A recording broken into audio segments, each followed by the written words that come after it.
Prophète, dans ce contexte de conflits répétés et de fusion de sang, que révèle Dieu concernant ces affrontements qui secouent l'est de la RDC? Sans oublier que nous avons beaucoup de frères et sœurs en Christ qui s'y trouvent piégés.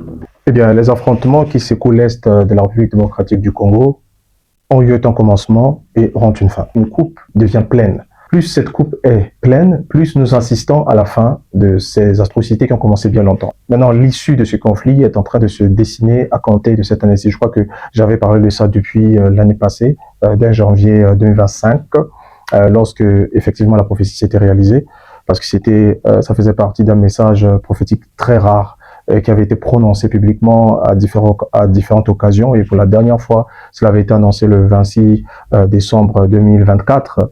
Cela est accompli donc un mois plus tard, le 26 janvier 2025. Cette année 2026 va voir l'ouverture de la fin de ce cycle de conflit. Et comme le Seigneur l'avait révélé, lorsque cela doit se produire, une éruption volcanique dévastatrice va secouer l'est de la République démocratique du Congo et frayer la voie à une reconquête et une réintégration ou un rétablissement de l'intégrité territoriale de l'Est de la République démocratique du Congo. Prophète, pouvez-vous nous rappeler le contexte exact dans lequel cette prophétie vous a été révélée? Était-ce une vision, un songe, une parole intérieure ou un avertissement circonstancié lié aux événements géopolitiques et spirituels dans la région? Il s'agit d'une vision. Cela n'était pas venu sous la forme de l'inspiration, mais d'une vision très claire. Et à plusieurs reprises, le Seigneur l'avait révélé depuis l'année 2018. Et toutes ces visions révélées depuis l'année 2018 ont montré avec précision ce qui est en train de se passer à l'est de la République démocratique du Congo dès 2023, dès décembre 2023.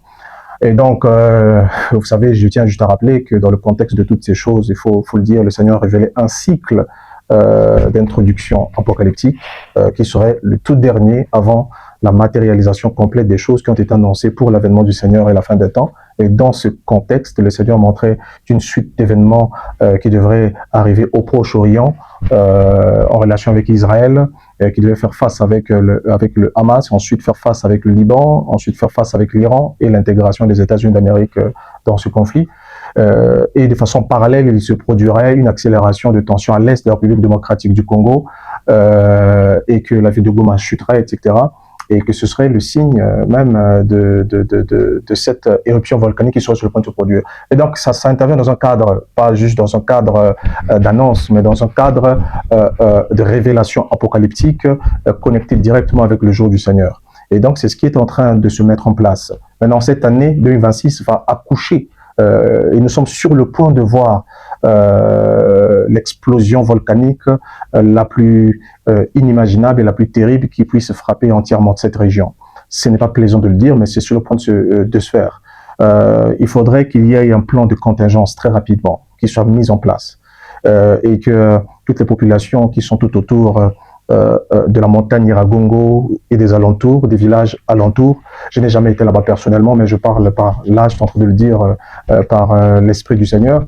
Il faut que toutes ces populations puissent se préparer véritablement et que les autorités qui sont sur place puissent préparer ces endroits-là à une éruption qui est sur le point de se produire. C'est une violente déflagration qui va se produire. La ville de Goma va crouler sous un magma super puissant parce que cette éruption volcanique va devoir se faire avec l'explosion de gaz. Il y aura du gaz qui va sauter avec cette explosion volcanique. Donc, cette éruption sera accompagnée de gaz.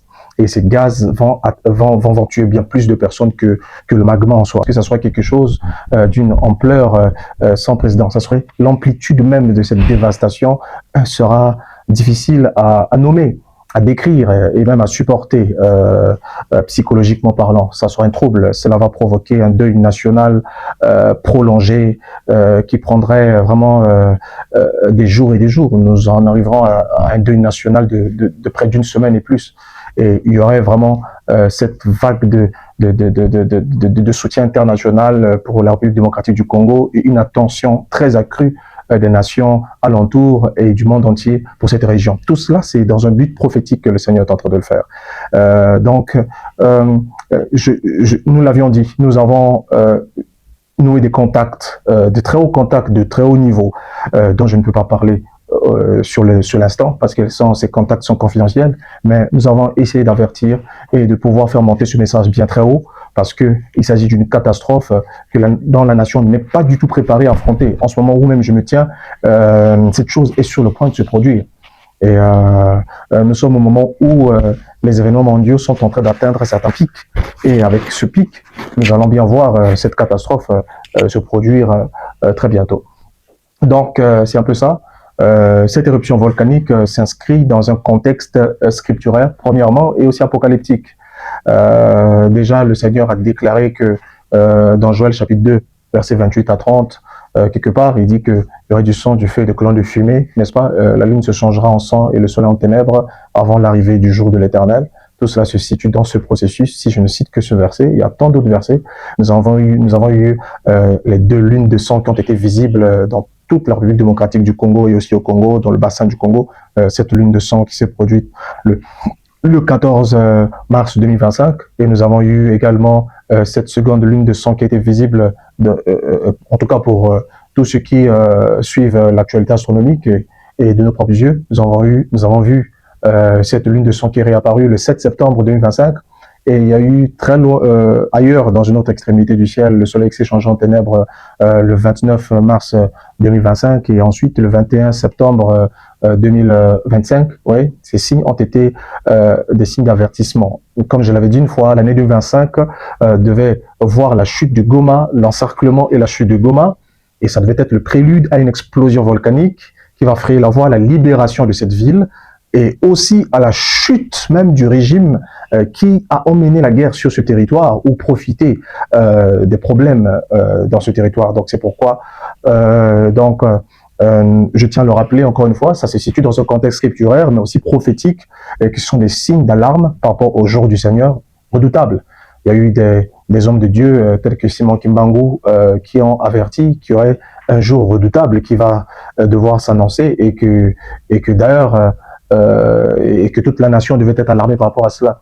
Et ce qui s'est en train de se produire, et la prophétie qui m'a été donnée avec précision, et le temps, la façon dont cela va se dérouler dans le temps, a été dans le but d'indiquer à la nation et à toute la sous-région que le processus même du jour du Seigneur, que voici, était un peu éloigné, est maintenant là, et que tout est en train de se mettre en place.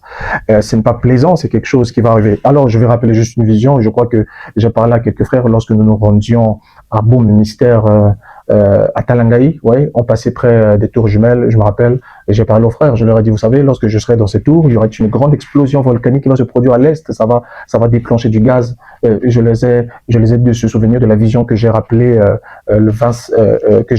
cette vision du 13 janvier 2019, où j'étais dans un immeuble, dans cet immeuble en question, très haut, et c'était juste en face du fleuve, et je voyais de l'autre côté, il y avait un grand tir, d'accord, une grande explosion qui s'était produite dans un contexte de tension qui se produisait également au Proche-Orient. En parallèle, il y a eu une explosion volcanique qui s'est produite à l'est de la République démocratique.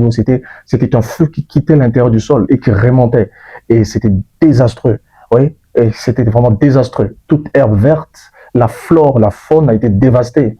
Ce magma est sorti, a propulsé, vous savez, juste quelque part dans Goma, c'était comparable à une alvéole, c'est-à-dire à une ruche d'abeilles, vous savez, quand le miel se retrouve à l'intérieur. C'est un peu ainsi que le magma sortirait même du cœur de la ville. Vous savez, ce volcan sera désastreux. Et ce magma va s'approcher même en direction de l'aéroport même de Goma. Mais seulement, la façon dont cela va se faire, cela est imprévisible. Il y a un centre de vulcanologie à Goma actuellement, et si vraiment mon message peut passer, et je peux tout simplement dire que cette chose qui va se produire va surprendre le Centre national de vulcanologie qui est juste là à Goma. Tout ce que je veux dire, c'est que ils doivent redoubler de vigilance, mais seulement cette chose qui va arriver est un décret de Dieu. C'est quelque chose, j'ai essayé d'intercéder, j'ai prié, j'ai tout fait. Le Seigneur m'a dit, n'intercède pas. C'est quelque chose que j'ai décidé qui va arriver. Ça fait partie du cycle d'épreuves et d'enfantement pour cette nation et pour toute la région. Et donc, je le dis, nous sommes à debout. deux bouts de voir cela se produire. Donc, c'est pourquoi soyons très attentifs par rapport à tous ces signaux. Merci. Nous vous remercions, prophète, d'avoir répondu à toutes les questions en relation avec la sous-région. Merci, chers spectateurs, de nous avoir suivis.